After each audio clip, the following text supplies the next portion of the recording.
C'est magnifique. Hein? T'as kiffé ça, hein? Lui, il a pas dit que, dès qu'elle a parlé. Ouais.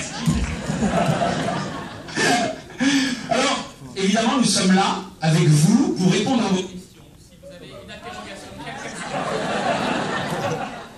ce que vous voulez, on est là pour répondre à vos questions. Et je pense que d'ici, on peut nous entendre avec Philippe. On a une voix pour répondre. Alors, n'hésitez pas, levez-vous. Posez la question, présentez-vous et nous sommes là pour répondre. Très bien, parfait, allons-y. Allez-y. Ah, il y a une question peut-être au fond. J'ai entendu, oui. Allez-y, oui, je vous en prie, monsieur. Prénom. Bertrand. Non, mais c'est bon, on entend bien, ça sûr. Oui, oui, parce que sinon, ça va vous faire longtemps. Oui, allez-y, alors, je vous en prie. Allez-y. C'est les grands, Bonsoir. Oui, une question pour le réalisateur. Prénom. Ton prénom. Bertrand. Bertrand, Le Figaro. Merci. Ouais, je voulais vous demander, Philippe, comment vous avez eu l'idée de faire un film qui mélange des phénomènes de société, de politique et de plein d'autres idéologies, racistes, pas racistes, français, pas français, dans un film surtout, qui est tourné en 2014, après tout ce qu'on a vécu dans le monde, et voilà, merci. Bravo, c'est une très très bonne question, vas-y, alors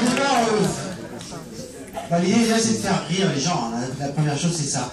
Après, en France, on est les champions du monde du mariage mixte, loin devant tous les pays, parce qu'il y a un mariage sur 4 qui est un mariage mixte, donc je me suis dit que c'était un sujet de société en soi. Après, il y a eu beaucoup de films sur ces sujets-là, donc je me dis qu'il faut que je trouve un truc original pour pas se répéter.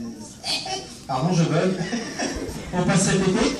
Et en fait, j'ai eu cette idée des 4 4 gens dans une même famille, et puis ça parlait de la France, de la société de maintenant.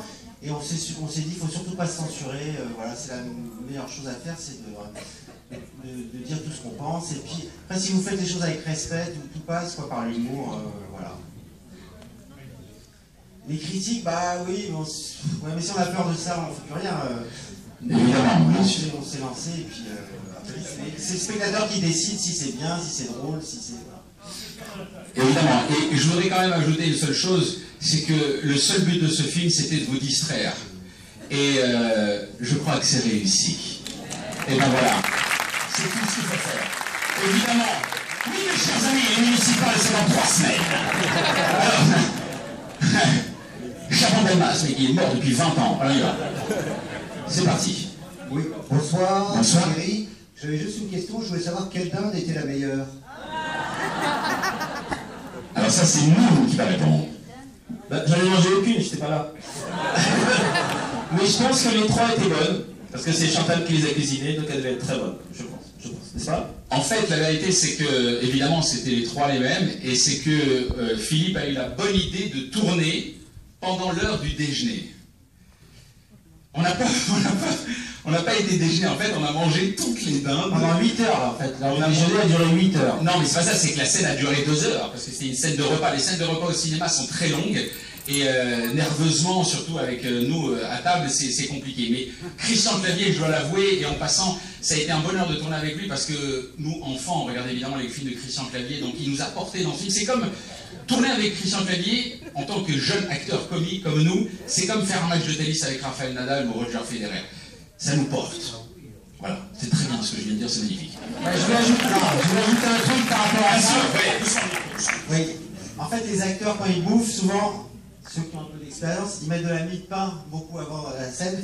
Du coup, ils peuvent bouffer comme s'ils avaient plein de dinde dans la bouche, mais en fait, c'est juste de la mie de pain. Et puis, dès qu'on est coupé, ils recrachent tout. Voilà. Ça, c'était pas obligé de... C'est une petite anecdote du cinéma. C'est quand même dégueulasse. Alors, je te rappelle que nous sommes à Bordeaux. Bien. Je vous en prie. Alors, une autre question, oui, allez-y. J'arrive avec le micro. Oui.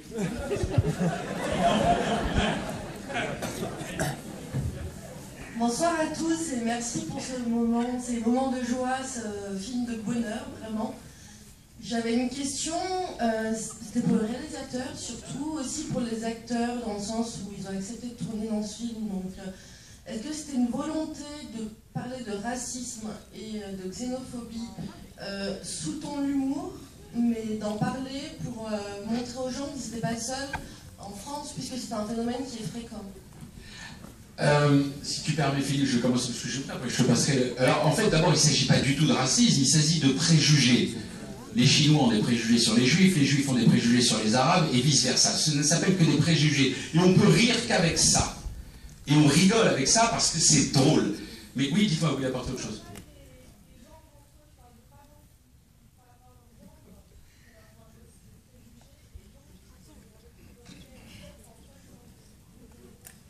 En même temps... Non, ça n'a rien à voir avec la xénophobie. La xénophobie, c'est la haine des étrangers. Or, eux, pas du tout, vous le voyez, ça n'a rien à voir avec la haine, ça a à voir avec l'éducation de chacun. Parce qu'on ne se sent pas rassuré avec la personne qu'on ne connaît pas. Ça n'a rien à voir au fait qu'il soit arabe ou que je sois juif ou noir ou arabe ou français. C'est juste, on ne se connaît pas. Et ce film, il est fait pour dire, la France, c'est ça. Quoi qu'il advienne, la France, c'est ça, et c'est la richesse de la France. Et aujourd'hui, quand je disais tout à l'heure, c'est une déclaration d'humour à la France, et d'amour évidemment. Oui, on peut vivre ensemble, et oui, on peut rire ensemble. Parce que c'est compliqué de rire avec la même personne. À un moment donné, ça se réduit.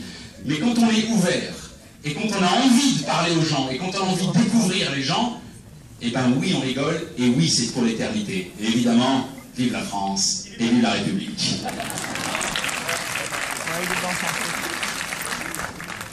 Y a-t-il une autre question? C'est pas grave.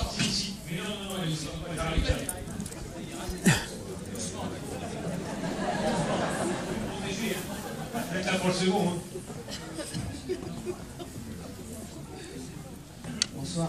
Mario, est-ce que, en ce qui concerne les quatre...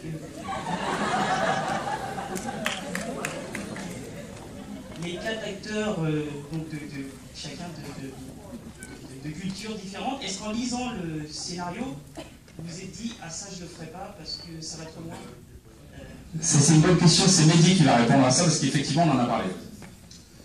Je dirais qu'en fait on ne s'est pas posé la question dès qu'on Philippe de Chauvron nous a donné le scénario, on a rigolé dès la première page. Donc quand on est pris par l'émotion comme ça, parce que l'émotion c'est les rires, c'est les pleurs, là en l'occurrence on a ri dès le synopsis. Voilà, un couple, 4 filles qui se marient avec un gendre de nationalité différente, ça nous a fait rire.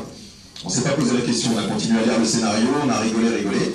Et le souci qu'on avait, c'était de savoir si on allait être aussi, le résultat allait être aussi drôle que ce qu'on avait lu sur le scénario. Et visiblement, ben, ça a l'air de marcher.